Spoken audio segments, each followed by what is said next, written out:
Hey, Adam, thanks. Well, it's the fight everyone is talking about, and it kicks off tonight at 6. It's the matchup between Conor McGregor and Floyd Mayweather.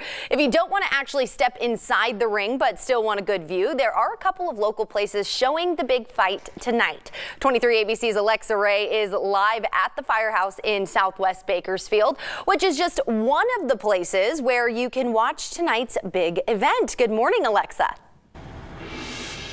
Good morning, Jess. Yeah, so the Firehouse right behind me here on White Lane is, like you said, just one of the places. There are a couple other places you can check out.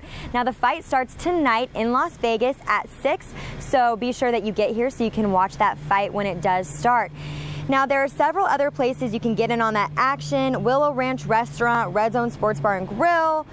Most of these places, the seating does start at 5, except at Buffalo Wild Wings, where the seating starts at 6. Now, at Willow Ranch, they do have all-you-can-eat ribs, private seatings. The cheapest option is at $19.33, where it will only cost you $15, but they also have the most expensive option, where you can pay around $200 for a large VIP booth.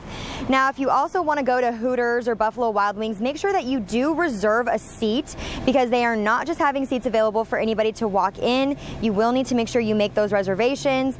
And a lot of the places like Hooters, Wild Wings, Firehouse, Willow Ranch, all of them are costing about between $20, $30, and $40. So it's not too expensive if you do want to get in and still watch that fight. And also, if you are betting on this game or you have any odds, Mayweather is expected to win. He does have a 49-0 record after he came out of retirement.